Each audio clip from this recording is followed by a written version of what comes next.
Olá a todos, sou o tutor João Pedro aqui do curso de Pré-Cálculo e eu vim fazer aqui alguns comentários sobre essa questão daqui, essa primeira questão. Já foi respondido lá na questão das soluções, mas como as dúvidas persistiram, eu resolvi comentar um pouco dela aqui. A dúvida específica era da letra E, mas eu vou comentar todas já para talvez tenha alguma outra dúvida. E ela vai perguntar se as afirmações são verdadeiras ou falsas. Uma afirmação mesmo, se fosse no português. Cada uma dessas letras é justamente uma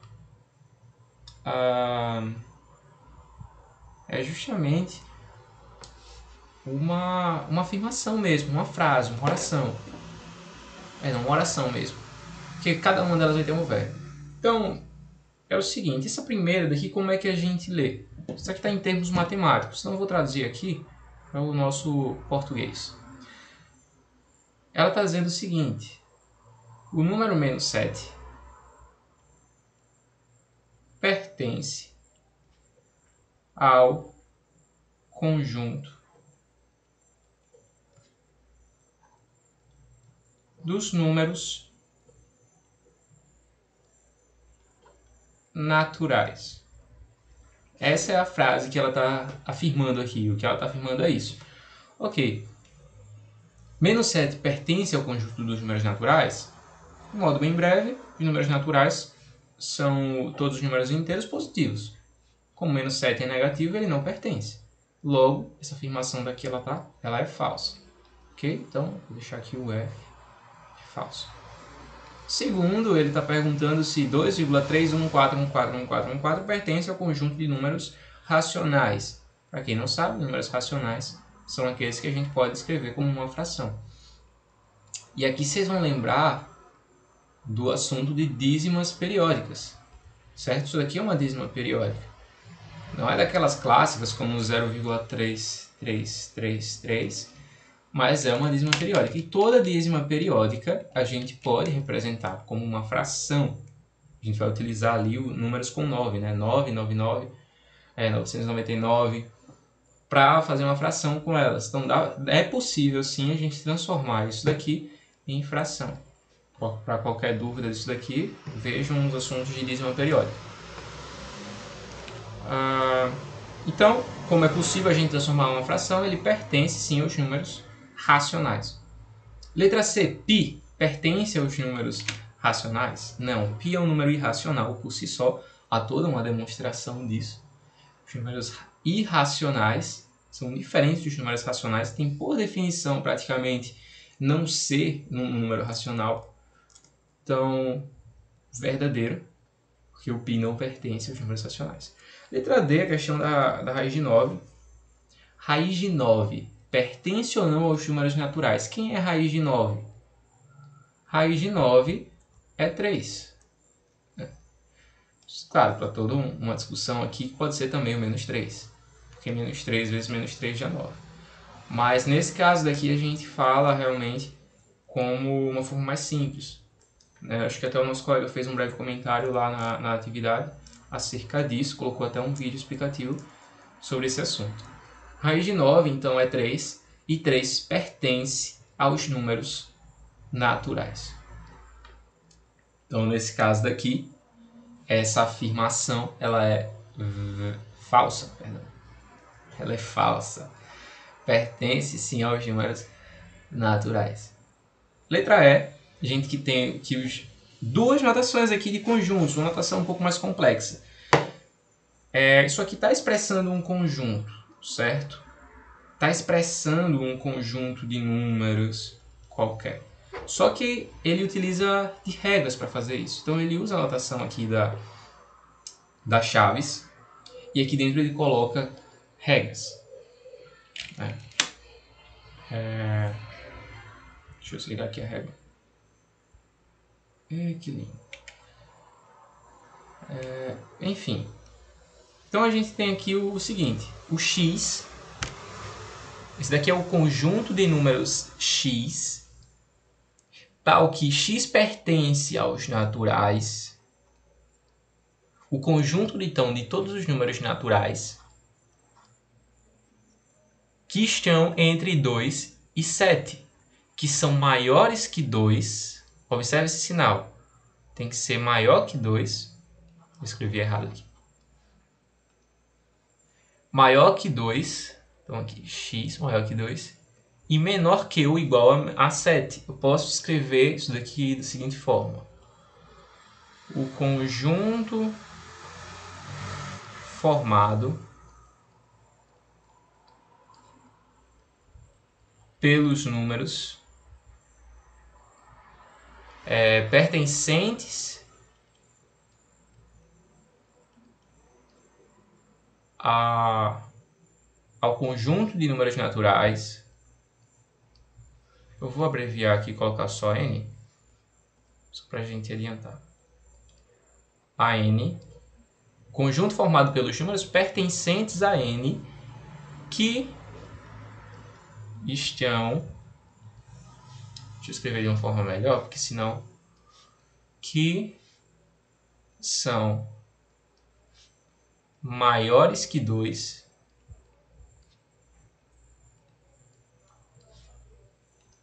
e menores ou iguais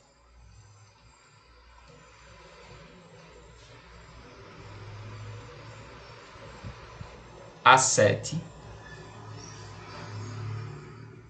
é igual, o sinalzinho de igual aqui, então a gente já está aqui na frase, é igual ao conjunto formado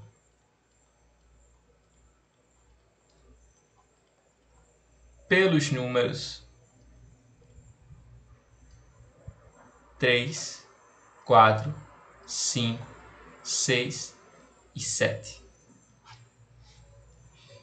Traduzindo isso daqui para uma oração, daria tudo isso daqui, certo? Nosso verbo central é o verbo ser.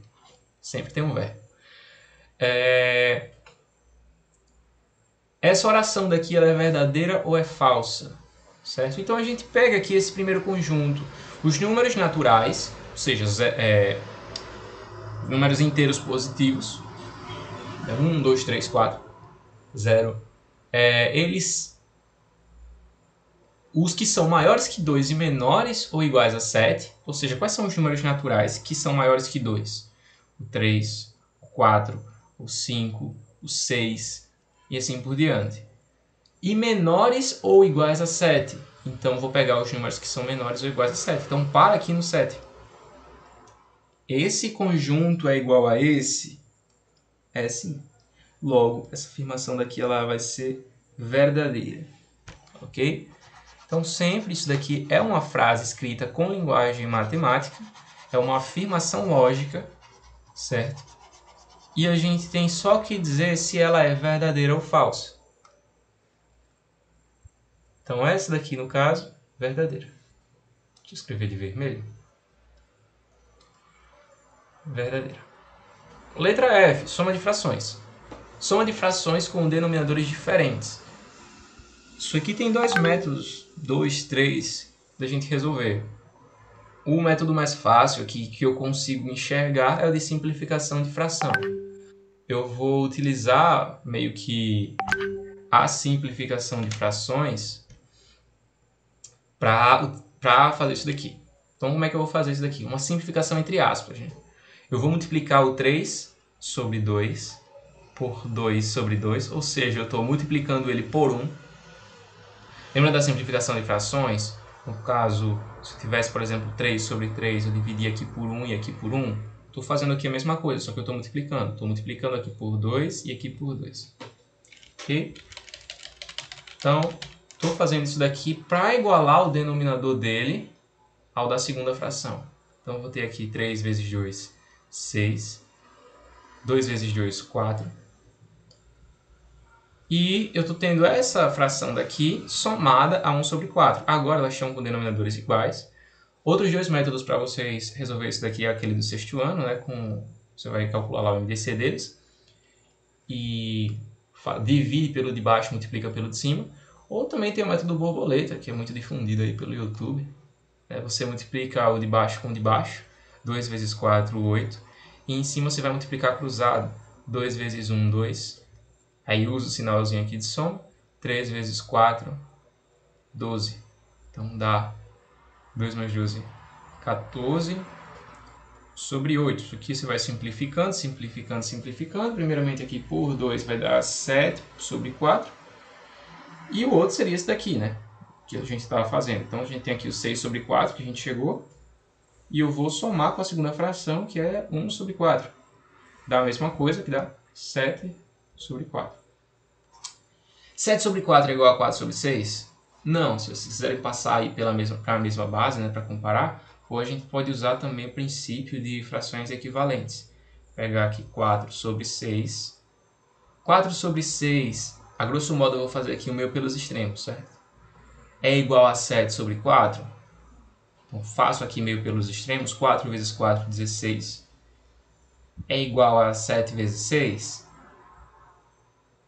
7 vezes 6, 42, né? Então aqui tem uma igualdade bem mais fácil da gente ver que é falsa.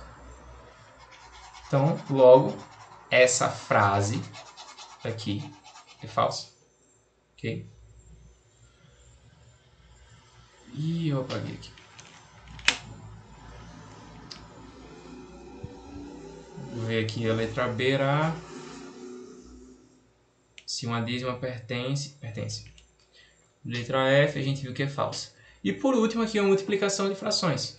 5 sobre 3 vezes 1 sobre 4. Isso daqui é igual a 6 sobre 7. Multiplicação de frações é muito mais fácil. Você pega o numerador, multiplica com o numerador. 5 vezes 1, 5. Denominador você multiplica com o denominador. 3 vezes 4, 12.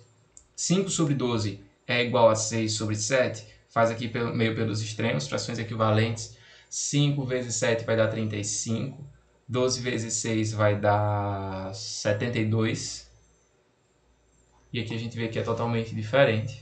Logo, não são frações equivalentes. Não é um número igual ao outro. Ok? Pausa. E por último, a representação decimal de 17 sobre 8 vai ser uma dízima periódica. Vamos resolver isso aqui na brutalidade mesmo. 17 dividido por 8. 2 dá 16. 17 menos 16, 1. Coloca um 0, uma vírgula. 10 dividido por 8, 1. 1 vezes 8, 8. Para 10, 2. 2, coloca um zerinho. 20 dividido por 8 vai dar 2. Dá 16. 20 menos 16, 4. 4. Não consigo, coloca um 0. 40 dividido por 8, 5. 5 vezes 8, 40. Resto 0. Ok? Então, não é uma dízima, parou por aqui, dá 2,125. Lembrando que dízima vai ficar se repetindo, essa daqui não vai se repetir. Logo a letra F, a gente vai ter que ela é falsa. E aqui a gente fecha a primeira questão, certo? Próxima questão aqui é a quarta. Vou resolver ela num vídeo separado.